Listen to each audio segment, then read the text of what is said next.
Bienvenue à Christ en Action Évangélisation. Toujours dans le cadre de notre grande convention internationale « Non, le feu ne s'éteindra point », nous nous rendons dans tous nos centres au Canada. Et aujourd'hui, c'est le tour de la ville de Québec. Considérée comme le berceau de l'Amérique française, la ville de Québec compte près de 550 000 habitants et est la deuxième ville en importance dans la province du Québec. Elle propose un milieu de vie convivial et diversifié. C'est une ville qui a notamment besoin de restauration, bien qu'en apparence, elle semble en bonne santé. Bien avant la pandémie, elle avait besoin de restauration et elle en a encore besoin beaucoup plus aujourd'hui. D'où l'existence depuis le 5 janvier 2014 du Centre Bethel, un lieu de restauration intérieure avec à sa tête le pasteur Titi Dikota, sous la supervision du surintendant pasteur Fofine Dello. Nous avons vécu une belle expérience et nous continuons de vivre cette belle expérience qui a pris naissance depuis mars 2020. Mais juste pour la petite histoire, lors de la convention des Assemblées de Dieu, la convention provinciale des Assemblées de Dieu qui s'est tenue en septembre à la Chine, la ville de la Chine à Montréal, à la sortie de cette convention, le Seigneur m'a clairement interpellé en me disant que les choses ne seront plus jamais pareilles. Et je l'ai partagé à l'Église. Voici ce que le Seigneur m'a dit, que les choses ne seront plus jamais pareilles. Alors c'était devenu comme notre cri de guerre, mais sans comprendre qu'est-ce qui s'en venait. Et en décembre, nous avons commencé à entendre parler de cette fameuse pandémie qui avait commencé. Et finalement, comme vous le savez, en mars, c'est arrivé par ici et en avril, toutes les églises étaient fermées. Et c'est là qu'on a commencé à comprendre ce que le Seigneur voulait nous dire. Et nous avons vu sa fidélité. Nous avons vraiment vu la fidélité et la main de Dieu. Et à tout point de vue, il ne s'est pas passé un jour sans prière. On a vu la prière, on a intensifié des prières. Nous avons prié pendant ces 2 ans, nous avons prié l'Église. Quand je dis nous, c'est-à-dire l'Église, tous les jours. Donc la prière a été notre alimentation des bases, notre nourriture qui nous a permis de passer au travers. Et le Seigneur est venu nous interpeller encore pour nous réconforter et nous assurer qu'il nous avait donné la santé divine. Donc on s'est appuyé sur ces 2 promesses, sachant que les choses ne seront plus jamais pareilles et sachant que lui-même nous a assuré la santé divine. Donc on était comme en paix et on a continué dans la prière. Donc l'église a été transformée. Nous avons fait quelques séances ici à l'église. Je venais, ma femme et la sœur Jessie. Et la fidélité de Dieu s'est manifestée et on s'est posé des questions, même pour le loyer de l'église. On s'est posé des questions, savoir, Seigneur, comment fait-on? Nous avons vu la fidélité de Dieu, mois après mois, les offrandes, les dîmes qui gonflaient à vue d'œil. À vue d'œil, ça nous a encouragés encore. Ça nous a encouragés matin, soir. Je veux dire, notre souffle, notre respiration était la prière. Nous pouvons que rendre gloire à Dieu parce que ce feu-là que lui-même a allumé, nous avons foi qu'il ne s'éteindra point jusqu'à son retour. La seule personne qui éteindra ce feu-là, c'est le retour du Seigneur.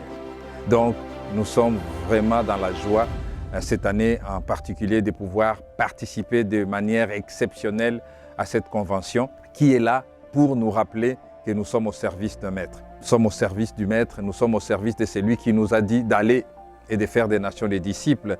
Nous sommes de service de celui qui nous a ordonné de poursuivre l'œuvre qu'il a commencée. Donc le feu ne peut pas s'éteindre. Si le feu s'éteint, ça veut dire que la mission est achevée. La mission sera achevée individuellement pour chaque personne lorsque soit le Seigneur revient ou lorsque nous sommes appelés à aller les rejoindre. Mais autrement, le feu ne pourra pas s'éteindre. Et je bénis le Seigneur pour l'œuvre qu'il a mis dans les cœurs de son serviteur, le surintendant Fofine Dello, parce qu'il fallait être un visionnaire pour pouvoir voir ces choses, pour pouvoir déclarer faire une telle déclaration, de clamer haut et fort, non, le feu ne s'éteindra pas. Il fallait vraiment avoir cette vision-là, il fallait avoir cette assurance. Vous savez, ce qui n'est pas de Dieu passe, ce qui est de Dieu demeure. Donc, cette fidélité, 16 ans après, nous voyons le feu continue de brûler et c'est par là que nous pouvons vraiment conclure que la main de Dieu est là. Et pour cette année, quoi attendre du Seigneur si ce n'est que de voir encore sa main se manifester, sa fidélité, particulièrement dans ces derniers jours. Nous vivons les derniers jours, nous vivons les temps de la fin et nous voulons vraiment voir au travers de cette convention, moi c'est ma prière, voir, penser à la relève, c'est-à-dire voir des jeunes. Je m'attends à voir une nouvelle génération monter. Je m'attends à voir une nouvelle vague venir, de jeunes gens qui vont être prêts à prendre la relève parce que la transition doit être assurée. Nous travaillons, nous sommes là pour un temps temporaire, mais nous savons que nous devons passer les flambeaux. Et ces flambeaux-là ne se passera pas en une année ou en 2 ans. Vous savez, les flambeaux se passent parfois durant 30 ans, mais il faut qu'il y ait des relayeurs. Nous nous attendons de voir un grand nombre de relayeurs au cours de cette convention, afin que le feu, effectivement, ne s'éteigne jamais, jusqu'à ce qu'il revienne. Alors, pour la population de Québec, moi je sais que nous avons une mission dans cette ville. Le 4 janvier 2002, lorsque j'ai atterri à l'aéroport Jean Lesage ici à Québec, mon premier cri en sortant de l'avion, c'était de dire « Waouh, dans quelle ville, Seigneur, tu nous as amenés ?» Parce qu'il y avait comme une oppression. Donc, je sais que nous sommes dans une ville où il y a une certaine pression. Mais qu'à cela ne tienne, puisque le feu ne s'éteindra pas. Et puisque nous sommes implantés dans cette ville, nous sommes là pour libérer les cieux. Nous sommes là pour apporter la paix. Nous continuerons de travailler. Alors j'encourage le peuple de Québec, ce peuple qui a été martyrisé autrefois ou qui vit dans des séquelles du passé. Vous savez, le passé ne peut rien changer. Notre passé ne pourra rien changer sur notre avenir.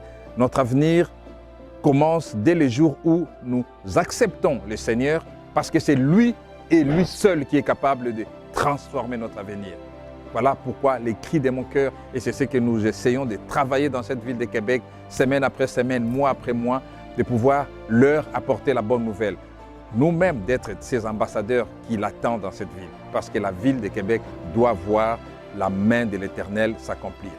Nous savons que le combat ne sera pas facile. Les politiques d'un côté, le monde de l'autre, en train de vouloir essayer d'étouffer ce que Dieu est en train de faire. Mais notre joie, notre plus grande joie, c'est de savoir que le Maître, celui qui a implanté son Église, a dit que les portes de ce jour de mort ne prévaudront point contre cette Église. Donc nous sommes plus que vainqueurs et c'est dans cet espoir que nous continuons d'œuvrer et de crier pour que le peuple de Québec soit ce peuple qui revienne au Seigneur. Il y a le fond, il y a un fond qui est dans ce peuple qui est extrêmement merveilleux. Il y a un fond qui est là, mais les diables qui essaient de voiler ces fonds. Mais notre travail, c'est de dépoussiérer tout ce qui est fond pour que ce peuple revienne à son Dieu et à son Seigneur.